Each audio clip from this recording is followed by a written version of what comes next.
नमस्कार प्रिय विद्यार्थियों, आप सभी का स्वागत है आपके अपने यूट्यूब चैनल को करिकुलर मास्टर में। आज की वीडियो के माध्यम से हम लोग चर्चा करेंगे बीए, बीएससी, बीकॉम, बीएससी एजी, बीएससी होम साइंस, बीबीए के फोर्थ सेमेस्टर में जर्नल हिंदी को करिकुलर कोर्स में शामिल था। महात्मा गांधी काशी विद्यापीठ का पेपर हुआ है। 2026 का एक क्वेश्चन पेपर है दोस्तों। तो जिसमें भी जर्नल हिंदी का क्वेश्चन पेपर आपकी परीक्षा में आने वाला हो, आप इस पेपर को देख लीजिएगा। बहुत ही नॉर्मल क्वेश्चंस आते हैं और जितना मैंने बताया था वहाँ से बहुत सारे क्वेश्चन पूछे गए हैं और बहुत ही सरल पेपर था। अगर आप कुछ भी नहीं पढ़े होते तब भी आप आसानी से सारे प्रश्नों को कर करके आ गए होते। जर्नल हिंदी यानी समान हिंदी से बनने वाले 50 क्वेश्चन पूछे गए थे दोस्तों। आइए हम 50 क्वेश्चन को सॉल्व करता हूँ बहुत ही कम समय में, क्योंकि बहुत सारे प्रश्न जो है बहुत ही सरल हैं और कोई इसमें इशू नहीं, बहुत ही बारीकी के साथ आप इसको समझ पाएंगे। पहला क्वेश्चन है तद्भव शब्द इनमें से कौन सा दोस्तों। तद्भव शब्द इनमें से कौन सा, देखिए आग, फायर, फूल या निर्मल। तद्भव शब्द दोस्तों, तद्भव शब्द की अगर बात की जाए तो तद्भव शब्द वे शब्द होते जो संस्कृत से परिवर्तित होकर के हिंदी में प्रयोग किए गए हैं, उनको तद्भव शब्द कहते हैं। ठीक है, ये बात आप ध्यान रखेंगे। इनमें से करेक्ट आंसर जो हो जाएगा वो ऑप्शन नंबर इसका, ठीक है, संस्कृत से जो परिवर्तित होकर के हिंदी में आए हैं उन्हीं को हम बोलेंगे तद्भव शब्द। तो जैसे यहाँ पर आग मतलब कि अग्नि से बना आग, तो ये भी आग भी करेक्ट आंसर हो जाएगा और नॉर्मल भी करेक्ट आंसर हो जाएगा। नॉर्मल शब्द जो है, सॉरी निर्मत, निर्मत शब्द होना चाहिए। नॉर्मल शब्द लिखा हो तो अग्नि, यहाँ पर आग लिखा हुआ है मेरे हिसाब से इसका, जैसे अग्नि शब्द जो है किसका है, अग्नि शब्द दोस्तों ये बनता है किससे, तत्सम शब्द है, संस्कृत के समान है, इसी से बना क्या, आग। अग्नि से क्या बन गया, आग बन गया। तो ये आग शब्द जो है तद्भव शब्द के अंतर्गत आएगा। तो पहले का मेरे हिसाब से, यहाँ पर कुछ लोग पहला भी लगा करके आए हैं, लेकिन यहाँ पर बी ऑप्शन करेक्ट आंसर ज्यादा बेटर है। ठीक है, अगला क्वेश्चन बगल में ही दिया हुआ है दूसरा प्रश्न। कृषक शब्द है, थोड़ा सा पेपर जब बच्चे भेजते हैं बहुत ही बेकार जो है वो ऐसा भेजते हैं, तो जो भी आता है मैं क्या ही करूं। ठीक है, तो कृषक शब्द है। कृषक शब्द दोस्तों, कृषक संस्कृत मूल का शब्द है। इसका तद्भव कृषक माने होता है किसान, तो कृषक यहाँ पर तत्सम शब्द है। ऑप्शन नंबर इसका बी करेक्ट आंसर होगा। बगल में देख ली सातवां क्वेश्चन आपकी स्क्रीन पर आ चुका है। इनमें से कौन विशेषण कौन सा है, इनमें से कौन विशेषण है, इनमें से विशेषण कौन सा दोस्तों, 7वें नंबर का करेक्ट आंसर क्या होगा, विशेषण इनमें से कौन सा दोस्तों। विशेषण की बात की जाए तो विशेषण देखिए मीठा आम एक विशेषण शब्द है। ठीक है, 8वां क्वेश्चन भी देख लीजिएगा। विशेषण को अंग्रेजी में क्या कहते हैं, एडजेक्टिव कहते हैं। सी ऑप्शन करेक्ट आंसर था इसका।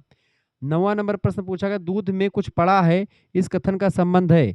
दूध में कुछ पड़ा है इस कथन का संबंध किससे है, दूध में कुछ पड़ा है ये अनिश्चयवाचक सर्वनाम का प्रयोग होता है। डी ऑप्शन करेक्ट आंसर होगा। आम शब्द का अर्थ क्या होता है बताएं, आम शब्द का अर्थ है दोस्तों, आम शब्द का अर्थ किससे होता है फटाफट से आप बताएंगे। आम्र शब्द का अर्थ, आम्र, आम्र लिखा है, आम्र, आम्र संस्कृत यानी तत्सम शब्दावली है, उसी का बनता है आम। ऑप्शन नंबर इसका बी करेक्ट आंसर हो जाएगा। ठीक है, चौथा प्रश्न है, तत्सम शब्दों की उत्पत्ति मानी जाती है।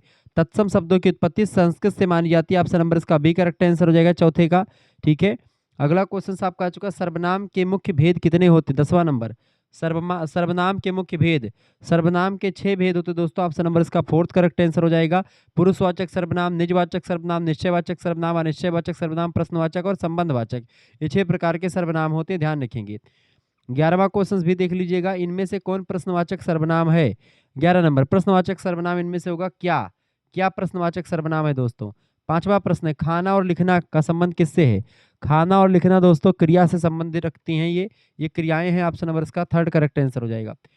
संज्ञा को अंग्रेजी में क्या कहते हैं दोस्तों, संज्ञा को अंग्रेजी में नाउन कहते हैं। फोर्थ ऑप्शन करेक्ट आंसर होगा। 13 नंबर, समूहवाचक संज्ञा इनमें से कौन सी नहीं है। समूहवाचक संज्ञा इनमें से कौन सी नहीं दोस्तों। समूहवाचक संज्ञा, मीठा एक समूहवाचक संज्ञा नहीं, जबकि भीड़, सभा और परिवार व्यक्तियों के समूह को दर्शाती हैं, तो समूहवाचक संज्ञा। जबकि मीठा एक गुणवाचक विशेषण होता है, ये बात ध्यान रखेंगे। 6ठा नंबर, विशेषण के कितने भेद होते हैं। विशेषण कितने प्रकार का होता है दोस्तों, विशेषण 4 प्रकार का होता है। विशेषण कितने भेद होते हैं, 4 भेद। थर्ड ऑप्शन करेक्ट आंसर हो जाएगा। गुणवाचक विशेषण, संख्यावाचक, परिणामवाचक और सर्वनामिक। ठीक है, ये 4 प्रकार के विशेषण होते हैं। 14 नंबर प्रश्न, संज्ञा के मुख्य भेद होते हैं। संज्ञा के मुख्य भेद 14 नंबर, फटाफट से आप बताने का प्रयास करेंगे। संज्ञा के मुख्य भेद कौन कौन से होते हैं दोस्तों, फटाफट से आप बताने का प्रयास करेंगे। चलिए, संज्ञा के मुख्य भेद, संज्ञा के मुख्य भेद की अगर बात की दोस्तों, 14 नंबर करेक्ट आंसर क्या हो जाएगा। संज्ञा के 5 भेद होते हैं। पहला व्यक्तिवाचक संज्ञा, दूसरा होता है जातिवाचक संज्ञा, तीसरी है भाववाचक, चौथी है समूहवाचक और 5वीं है द्रव्यवाचक संज्ञा। इस तरीके से 5 संज्ञाएं होती, ध्यान रखेंगे। 15 नंबर प्रश्न व्यक्तिवाचक संज्ञा है। व्यक्तिवाचक संज्ञा इनमें से संत, गाइए, लोहा, पानी, अलीगढ़। अलीगढ़ जो है दोस्तों एक व्यक्तिवाचक संज्ञा है, जो कि किसी विशेष स्थान, किसी विशेष वस्तु या किसी विशेष नाम को व्यक्तिवाचक संज्ञा कहते हैं। जैसे अलीगढ़ एक विशेष शहर है, इसीलिए वो व्यक्तिवाचक संज्ञा है। ठीक है, ध्यान रखेंगे। अलीगढ़ जनपद में बोली जाने वाली बोली इनमें से कौन सी है? तो अलीगढ़ जनपद में बोली जाने वाली बोली दोस्तों इनमें से ब्रजभाषा, ऑप्शन नंबर इसका ए करेक्ट आंसर होगा। हिंदी की बोली है, खड़ी बोली हिंदी की बोली दोस्तों, बिल्कुल करेक्ट आंसर हो जाएगा। खड़ी बोली हिंदी की मानक बोली है। अगला क्वेश्चन, मेरठ में बोली जाती है, मेरठ में खड़ी बोली बोली जाती है। 18 नंबर का करेक्ट आंसर क्या हो जाएगा? 18 नंबर का सेकंड ऑप्शन करेक्ट आंसर हो जाएगा। 19 नंबर, नागरी लिपि मुख्य रूप से प्रयुक्त होती है। नागरी लिपि हिंदी भाषा को लिखने में देवनागरी लिपि का प्रयोग होता है। 19 नंबर का करेक्ट आंसर हो जाएगा आपका। ठीक है, सेकंड ऑप्शन। 20 नंबर क्वेश्चन आपका आ चुका है दोस्तों, फटाफट से आप देखने का प्रयास करेंगे। 20 नंबर क्वेश्चन है, 20 नंबर प्रश्न, अध्यापक आध्यात्मक लिपि इनमें से कौन सी है? नागरी लिपि आध्यात्मिक लिपि है, चूंकि आध्यात्मिक लिपि है, चूंकि देवनागरी को आध्यात्मिक और वैज्ञानिक दोनों लिपि मानते हैं, तो नागरी लिपि आध्यात्मिक भी है और वैज्ञानिक भी है। 21 नंबर क्वेश्चन से, हिंदी भाषा लिखी जाती है। हिंदी भाषा दोस्तों कैसे लिखी जाती है? फटाफट से आप बताएंगे। बाएं से दाएं लिखी जाती है, बिल्कुल राइट आंसर है। लेफ्ट टू राइट लिखी जाती है, बाएं से दाएं, जबकि खारोष्ठी लिपि दाएं से बाएं लिखी जाती है। अगला क्वेश्चन दूसरा, 22 नंबर क्वेश्चन आपका चुका है, राजभाषा का दर्जा प्राप्त है किसको? 22 नंबर, फटाफट से आप बताएंगे। राजभाषा का दर्जा किसको प्राप्त है दोस्तों? राजभाषा का दर्जा हिंदी को प्राप्त है। ऑप्शन नंबर इसका फोर्थ करेक्ट आंसर हो जाएगा। राजभाषा का दर्जा हिंदी को प्राप्त है। 23 नंबर क्वेश्चन से, हिंदी भाषा की विशेषता इनमें से कौन सी है? हिंदी भाषा की विशेषता है दोस्तों वैज्ञानिक लिपि। ऑप्शन नंबर इसका फोर्थ करेक्ट आंसर हो जाएगा। 24 नंबर क्वेश्चन से, हिंदी में कितने लिंग होते हैं? 24 नंबर, हिंदी में 2 लिंग होते हैं दोस्तों। कितने लिंग होते हैं हिंदी में? स्त्रीलिंग और पुल्लिंग। हिंदी में 2 ही लिंग होते हैं, जबकि संस्कृत में 3 लिंग होते हैं। नपुंसक लिंग उसमें शामिल हो जाता है संस्कृत में। 25 नंबर क्वेश्चन, नागरी लिपि की विशेषता क्या है? नागरी लिपि की विशेषता यही है दोस्तों कि इसका क्या होता है, इसका स्वतंत्र स्वर और स्वतंत्र व्यंजन दोनों इसका अलग अलग होते हैं। इसका फोर्थ ऑप्शन करेक्ट आंसर हो जाएगा। ठीक है, या अस्पष्ट उच्चारण क्षमता इसकी सबसे जबरदस्त होती है। फोर्थ ऑप्शन या इसका अर्थ, हाँ इसका बिल्कुल फोर्थ ऑप्शन करेक्ट आंसर ज़्यादा बेटर है, या अर्थ। ठीक है, चलें देखिए। 26 नंबर, सिरोरेखा का संबंध किससे है? 26 नंबर, सिरोरेखा का संबंध चोटी से होता है दोस्तों। ठीक है, नागरी लिपि में सिरोरेखा का संबंध चोटी से है। क्या? अक्षरों के ऊपर जो रेखा की जाती है उसे सिरोरेखा कहते हैं। देवनागरी लिपि में सिरोरेखा होती है। तो 26 नंबर का करेक्ट आंसर क्या हो जाएगा? Fourth option. 26 नंबर का फोर्थ ऑप्शन करेक्ट आंसर हो जाएगा दोस्तों। जिन बच्चों ने 26 नंबर का फोर्थ ऑप्शन लगा दिया है, बिल्कुल राइट आंसर है। ठीक है, तो शीर्ष रेखा देवनागरी लिपि में खींची जाती है। इसका करेक्ट आंसर क्या हो जाएगा? डी ऑप्शन इसका करेक्ट आंसर हो जाएगा। और इससे पहले वाला कौन सा करेक्ट आंसर था जो मैंने आपको बताया था? ठीक है, नागरी लिपि की विशेषता इनमें से क्या होगी? स्वतंत्र स्वर और स्वतंत्र व्यंजन इसके अलग अलग होते हैं। 25 नंबर का फोर्थ ऑप्शन करेक्ट आंसर होगा, 25 का भी। ठीक है, 25 का भी फोर्थ ऑप्शन करेक्ट आंसर हो जाएगा। और पहले का करेक्ट आंसर क्या मैंने बताया था आपका? पहले प्रश्न का करेक्ट आंसर क्या बताया था दोस्तों? पहले का सेकंड ऑप्शन मेरे हिसाब से करेक्ट आंसर होना चाहिए था। ठीक है, चलिए देख लेते हैं। पहले का आग, बिल्कुल तत्सम शब्दावली आग होता है आपका। पहले का करेक्ट आंसर क्या हो जाएगा? बी ऑप्शन इसका राइट आंसर हो जाएगा। ठीक है, ये सब चीज़ें थोड़ा सा ध्यान रखेंगे। और भी चीज़ जो आती रहेगी मैं इसको करेक्ट करता हुआ आपके लिए चलता हूँ, क्योंकि बहुत सारे बच्चे इसको गलत करके आए हुए हैं। तो ये होगा, सिरोरेखा का संबंध किससे है? नागरी लिपि से है। अगला क्वेश्चन 27 नंबर क्वेश्चन से, चौराहा में समास है। चौराहा में कौन सा समास है दोस्तों? फटाफट से आप बताने का प्रयास करेंगे। चौराहा में द्विगु समास है। चौराहा, तिराहा, पंचवटी, इन सभी में द्विगु समास। द्विगु समास माने जहां पर संख्यावाचक चीजें आई जाएंगी उसी को द्विगु समास कहेंगे। ठीक है, ध्यान रखेंगे इस चीज को। 28 नंबर, बहुब्रीहि समास का संबंध किससे है? देखिए, दशानन कहने से एक व्यक्ति का नाम ध्यान आता है, वो है रावण। तो जब भी पंचानन कहने से हनुमान जी का ध्यान आता है। ठीक है, ऐसे ही आप देखते हैं पीताम्बर कहने से भगवान विष्णु का ध्यान आता है। तो जब भी ऐसा ध्यान आए तो आप जान लीजिए वहाँ बहुब्रीहि समास। और जब ये ध्यान ना आए, जैसे हमने कह दिया कि कुछ भी हमने कह दिया, तो जैसे पीत है जिनके वस्त्र, ठीक है, तो उसमें अगर एक व्यक्ति का ध्यान आ जा रहा है, किसी तीसरे व्यक्ति का जो है ध्यान आ जा रहा है, तो वहाँ पर बहुब्रीहि होगा। नहीं आता तो कर्मधारय होगा। दशानन जो है बहुब्रीहि समास का उदाहरण है। फर्स्ट ऑप्शन करेक्ट आंसर होगा। समास के मुख्य भेद इनमें से कौन से? 29 नंबर, समास के दोस्तों 6 भेद होते हैं। ऑप्शन नंबर इसका फर्स्ट करेक्ट आंसर हो जाएगा। कौन कौन से? पहला समास अव्ययी भाव समास, दूसरा है तत्पुरुष समास, तीसरा है कर्मधारय समास, चौथा है द्विगु समास, पांचवा है द्वंद्व समास, और छठा है आपका बहुब्रीहि समास। ये समास के 6 भेद होते हैं। 30 नंबर, दो या दो से अधिक शब्दों के मेल से बने शब्द को क्या कहते हैं? दो या दो से अधिक शब्दों के मेल से बने शब्द को हम समास कहते हैं। और दो या दो से अधिक वर्णों के मेल से बनी चीजों को हम संधि कहते हैं। तो वर्णों के मेल को संधि और शब्दों के मेल को समास। मैंने कई बार इन चीजों को समझा रखा है। चंद्रमा के समान मुख वाली स्त्री को क्या कहते हैं? चंद्रमा के समान मुख वाली स्त्री को हम लोग चंद्रमुखी कहते हैं। ऑप्शन नंबर इसका ए करेक्ट आंसर हो जाएगा। अगला क्वेश्चन है जिसे जीता ना जा सके, जिसको जीता ना जा सके उसको अजय कहते हैं। बी ऑप्शन इसका करेक्ट आंसर हो जाएगा। आगे देखते हैं अगला क्वेश्चन। 33 नंबर प्रश्न है, पराधीन शब्द का विलोम है। पराधीन स्वाधीन का विलोम होता है। ऑप्शन नंबर इसका सेकंड करेक्ट आंसर होगा 33 नंबर का। 33 नंबर का करेक्ट आंसर स्वाधीन। पराधीन दूसरों के अधीन होना, स्वाधीन माने अपने अधीन होना। ठीक है। 34 नंबर क्वेश्चन से कपूत प्रश्न क्या आपका आ चुका है दोस्तों। कपूत शब्द का विलोम, कपूत माने सपूत, कपूत का विलोम क्या होता है सपूत, यानी कि पूत कपूत तो का धन संचय, पूत सपूत तो का धन संचय। दोस्तों ये बात आप ध्यान रखेंगे। आगे देखते हैं अगला क्वेश्चन। 35 नंबर प्रश्न, विपरीत अर्थ वाले शब्द को क्या कहते हैं। 35 नंबर, विपरीत अर्थ वाले शब्द को दोस्तों क्या कहते हैं, फटाफट से आप बताएंगे। विपरीत अर्थ वाले शब्दों को विलोम शब्द कहते हैं। ऑप्शन नंबर इसका सेकंड करेक्ट आंसर हो जाएगा। 36 नंबर प्रश्न, पुष्प का पर्यायवाची शब्द इनमें से कौन सा है। पुष्प का पर्यायवाची शब्द दोस्तों फूल, कुसुम, प्रसून, सुमन ये सब होते हैं। सुमन करेक्ट आंसर हो जाएगा, सेकंड ऑप्शन। 37 नंबर प्रश्न आपकी स्क्रीन पर आ चुका, फटाफट से आप देखेंगे। प्रश्न, नेत्र का पर्यायवाची शब्द इनमें से क्या है। आंख जो है नेत्र का पर्यायवाची शब्द है।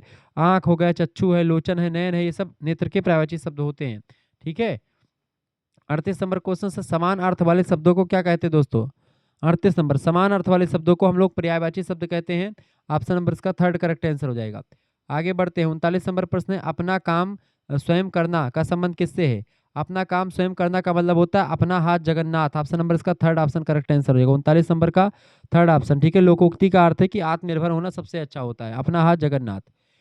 40 नंबर क्वेश्चन आपका आ चुका है, घर की मुर्गी दाल बराबर का मतलब होता है जैसे मैं यूट्यूबर हूँ, मैं शुक्ला स्टडी पॉइंट का फाउंडर हूँ, मैं बहुत सारे बच्चों को पढ़ाता हूँ, 1 मिलियन सब्सक्राइबर कम से कम होने वाले हैं, लेकिन मेरे गांव में उन लोगों उसको मतलब कि लोगों को कोई फर्क नहीं पड़ता है कि आप इतने बड़े यूट्यूबर हैं या कुछ भी हैं। आप वही हैं जो पहले जो है भैंस का गोबर उठाते थे, आप वही जो पहले भैंस चराते थे, आप वही हैं जो पहले जो है एक अच्छा पहन के घूमते थे गांव में, आप वही रहेंगे गांव घर के लिए। ठीक है। आप कितने भी बहान हो जाएंगे, कितने भी बड़े हो जाएंगे, लेकिन गांव वालों के लिए हमेशा वही रहेंगे जो उन्होंने पहले देखा है। और कुछ लोग तो इतना जलन रखेंगे कि भैया ये किसी तरीके से इसका खत्म हो जाए जो भी पढ़ाता लिखाता है, तो और ही ज़्यादा दिक्कत हो जाए। ठीक है। तो ऐसे होता है घर की मुल्की दर, मतलब कि घर मतलब कि ये होता है कि गांव घर में कोई आपको इज्जत नहीं देगा, लेकिन जब आप बाहर जाते तो आपको रिस्पेक्ट मिलती है। ठीक है। मैं किसी भी मार्केट में जाता हूँ, कहीं पर जाता हूँ, जो बच्चे मुझसे पढ़े हुए हैं जब मुझे देखते हैं तो मुझे पहचानते हैं और आते हैं मेरे पास, कहते हैं सर जी जो है आप वही हैं जो पढ़ाते हैं। तो मैं कहता हूँ बिल्कुल हाँ। तो कभी भी आप मिलिए मुझसे, मैं कहीं आपको दिखूँ तो आइए, तुरंत पूछिए कि सर जी आइए, अपना जो है बातचीत कीजिए। तो ऐसा नहीं कि आप आएंगे तो मैं आपसे मिलूंगा नहीं, बिल्कुल मिलूंगा। ठीक है। ऐसा नहीं है, मुझे बड़ा अच्छा लगता है जब आप लोग मुझसे मिलते हैं। तो मैं किसी भी मार्केट में आऊँ, अगर आपको मैं दिखता हूँ तो आप आइए तुरंत। ठीक है। घर की मुर्गी दाल बराबर, तो पास की वस्तु या व्यक्ति की कदर ना करना, यही होता है। अगला 41 नंबर क्वेश्चन से, आम गुठलियों के दाम मतलब क्या होता है, मतलब कि दो काम एक साथ हो जाना, ये दोहरा लाभ हो जाना। Second option correct answer, third option correct answer होगा। 42 नंबर क्वेश्चन, खून का प्यासा होना मतलब कि जानी दुश्मन हो जाना, फोर्थ ऑप्शन करेक्ट आंसर हो जाएगा। अगला क्वेश्चन से, बहुत परेशान करने का अर्थ क्या है। बहुत परेशान मतलब नाक में दम करके रखा, ऐसे बोलते नहीं, तो फोर्थ ऑप्शन करेक्ट आंसर होगा। 44 नंबर, आंख का तारा होने का संबंध किससे। आंख का तारा होना मतलब कि आंख खराब होना नहीं, तारा दिखना नहीं, दुश्मन नहीं, अधिक प्रिय। बिल्कुल। आंख का तारा होना मतलब होता है कि तुम मेरे आंख के तारे हो। ठीक है। इसका मतलब होता है बहुत ज्यादा प्रिय जो व्यक्ति होता है उसी को आंख का तारा कहते हैं। डॉक्टर शब्द कैसा शब्द है। डॉक्टर शब्द गुजराती है नहीं, मराठी है, पंजाबी है नहीं। डॉक्टर शब्द अंग्रेजी भाषा का शब्द है, विदेशी शब्द है। ऑप्शन नंबर इसका फोर्थ ऑप्शन करेक्ट आंसर होगा। 46 नंबर का फकीर शब्द का संबंध किससे। उत्तर प्रदेश से नहीं, मध्य प्रदेश से नहीं, दिल्ली से नहीं, बिल्कुल ऑप्शन सही गलत हो जा रहा है। विदेशी शब्द है कभी फकीर शब्द। ऑप्शन नंबर इसका फोर्थ ऑप्शन करेक्ट आंसर होगा। 47 नंबर, विदेशी शब्दों की उत्पत्ति विदेशों से हुई है कि लखनऊ से होगी, नहीं। दिल्ली से, काशी से, नहीं। विदेशी शब्दों की उत्पत्ति विदेश से होगी, फर्स्ट ऑप्शन करेक्ट आंसर। कितना सरल प्रश्न है। 48 नंबर, देश शब्द की उत्पत्ति कहाँ से हुई है। अमेरिका से नहीं, जापान से नहीं, सिंगापुर से नहीं, कहाँ से होगी। अपने ही देश से उत्पत्ति हुई है, क्षेत्रीय बोली भाषा से निकले शब्द हैं। इनमें से कोई नहीं, फर्स्ट ऑप्शन लगा दीजिएगा। 49 नंबर क्वेश्चन से, बैला शब्द सॉरी थैला शब्द है, थैला शब्द कैसा देशज शब्द है, ये ऑप्शन करेक्ट आंसर हो जाएगा 49 का। अगला क्वेश्चन से 50 नंबर और लास्ट क्वेश्चन से, सांप शब्द कैसा दोस्तों। सांप शब्द एक तद्भव शब्द है, और सांप का जो है तत्सम शब्द क्या है, सर्प। ठीक है। सर्प तत्सम शब्द है संस्कृत का, और सांप जो है वो एक प्रकार से हिंदी का शब्द है, यानी तद्भव शब्द है। आपने देख लिया महात्मा गांधी काशी विद्यापीठ के आंसर की। बाकी विश्वविद्यालयों में अगर जर्नल हिंदी आप पढ़ रहे हैं और या हिंदी व्याकरण पढ़ रहे हैं, संप्रेषण कौशल पढ़ रहे हैं, तो आपके लिए बहुत ही बेटर है। हिंदी भाषा मतलब हिंदी जो है, हिंदी व्याकरण और संप्रेषण कौशल की वीडियो मैं जल्दी बना दूंगा, उसको लेकर के परेशान मत होइएगा। को करिकुलर मास्टर चैनल पर आपने यह वीडियो देखी, आपके लिए बहुत ही बेस्ट थी, और ऐसे ही लेक्चर आपके लिए लाता रहूंगा मैं। धन्यवाद, मिलते हैं फिर नेक्स्ट वीडियो में, तब तक के लिए जय हिंद जय भारत। आप सभी का बहुत बहुत धन्यवाद। हमारे साथ जुड़ने के लिए इसी प्रकार से अपना प्यार दुलार हमेशा बनाए रखेंगे दोस्तों। वीडियो को लाइक कर दीजिएगा, चैनल पर नए हैं तो सब्सक्राइब कर दीजिएगा, ठीक है। जनरल हिंदी के और कार्यात्मक हिंदी, इससे पहले कार्यात्मक हिंदी में मैंने पढ़ा दिया, उसको भी देख लीजिएगा। बहुत बहुत धन्यवाद, मिलेंगे नेक्स्ट वीडियो में। बहुत बहुत धन्यवाद दोस्तों, वीडियो को लाइक और शेयर जरूर कर दीजिएगा।